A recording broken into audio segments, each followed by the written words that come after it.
Hare Krishna. So Krishna is describing various types of sacrifices. We have seen some of them in the previous verses. Let's see few of them today in the verse that we're discussing. Shloka number 27. Sarvanindriya karmani prana karmani chapare atma samyama yogagnau juhati jnana deepite. So here it is given that others, basically here apare, others. So we discussed about some of the different sacrifices. So in the previous shlokas we spoke about the ones who are worshipping the demigods, that is one type of sacrifice. The ones who are ones who want to merge in Brahman, so they are doing something, that's another sacrifice. Then the brahmacharis, they hear Shravanam, so that is another type of sacrifice. And the grihasthas, they do restricted sense gratification, that is another type of sacrifice. So now others, now the other category of people, apare. So what do they do? It's given. Jnana deepite. These people have intense urge for self-realization. But the means of sacrifice is different. So what is that? Here it's given sarva indriyani karmani, all the functions of the senses, and prana karmani, all the functions. So here also sarva will come. So all the functions of the vayu, prana vayu, basically all the life airs. So the functions of the senses, functions of the life air. So what they are doing? Atma samyama yoga agnau juhati. So they offer all these functions in Atma Samyama Yoga, in the fire, Agnau, of what? Controlled mind. So basically, in short, the meaning of this can be given in one line, that anyone who controls the life airs, that person actually controls the mind. This is what it means. Now, for our information, we need to know that there are 10 types of life airs. So 5 pranas and 5 upapranas. So what are the 5 pranas? Let's try to understand. So it's a technical subject, but then by this we'll come to a very good conclusion. Yes. So there are 5 types of prana. First one is called as prana vayu. And here Prabhupada writes, the senses interact with sense objects, like the ear for hearing, eyes for seeing, nose for smelling, tongue for tasting, hand for touching. And all of them are thus engaged in the activities outside the self, that is on the gross platform. They are called the functions of prana vayu. So this is the first vayu, or the first life air, that is called as prana vayu. And this prana vayu deals with all these functions that we just discussed, and also the breathing process. This first. Second one is apana vayu. Now this apana vayu, what it does? Apana vayu is basically the one which goes downwards, and this is responsible for excretion.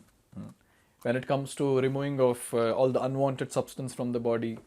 So this is what is used, and it gives the energy to the lower organs of the body, including the intestine, genitals, and so on.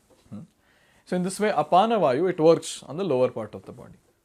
So prana vayu we know, now apana vayu we know. The next one is samana vayu. Now samana vayu is a very important one, which helps in digestion and assimilation of the food that one has eaten.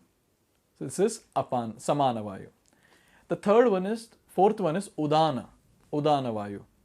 So udana vayu helps the person in controlling this head region, like swallowing, movement of various limbs, erect posture, and all that. And the fifth one is vyana vayu. Now what does vyana vayu do? It helps in circulation of blood. It basically helps in circulation of various things in the body, especially the blood. And it also helps in coordinating various activities of different vayus. So now these are the 5 types. So what are they? First, prana vayu, apana vayu, samana vayu, udana vayu, and vyana vayu. Now these are main. Now we have subcategories. Subcategories are upaprana, it is called as. What are they? Naga Vayu. So Naga governs belching after eating the thing that we get. And the next one is Kurma Vayu, opening of the eyes. So this helps in opening of the eyes. Then Krikara Vayu, sneezing and hunger. The sneezing and hunger, they are coordinated by this Krikara Vayu. Devadatta Vayu, yawning and sleep. This is controlled by Devadatta. Then finally Dhananjaya, it pervades the whole body. This Dhananjaya Upavayu, it pervades the whole body, and this is a nice thing, it lingers even after death, causing the body to decompose. So these are 5 Upavayus. What are those? Naga Upavayu, Kurma Upavayu, Krikara Upavayu, Devadatta Upavayu, and Dhananjaya Upavayu. So these are the 10 life airs in our body which coordinates various things in the body.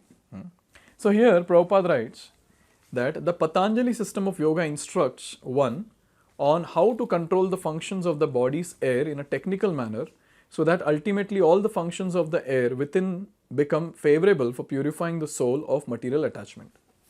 So these airs have to be controlled. For what? For purification of one's own material attachment.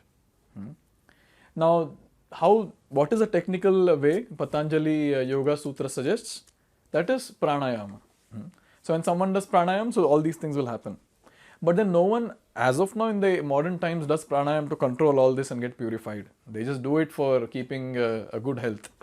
But then just imagine we start thinking about purifying the material attachments and thinking which Vayu is going where and what is happening in the entire body. It will be so complicated.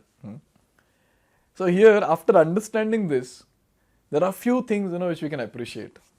One is wonderful creation of the Lord. The way the Lord has created the entire body, it is so complex. And without our notice, entire functioning is happening. Like for example, when we breathe air, we don't consciously breathe air unless and until we have some disease. But then it's just happening. The breathing is just happening. When it comes to digestion of food, so we just know that what I like to eat and we put it in the mouth, and after that we forget what happened to the food unless and until we have indigestion. So it just digests and then we are done. And when we feel hungry, we go and again eat. Look at the wonderful creation of the Lord. Those people are unfortunate who call or who say that there is no creator. It's all just happening by chance. How can such complicated system just come into existence by chance? And regarding controlling of the mind by doing all this, it's so difficult. Thinking about it, firstly to remember the names itself is so difficult. To understand the function is another thing. And while practicing pranayama, remembering all this and then thinking that okay, I'll control the mind, maybe the mind will become more uncontrolled in the current modern situation. How fortunate we are that in the age of Kali Yuga, we have been given the process of chanting of the holy names of the Lord. This is enough to control the mind.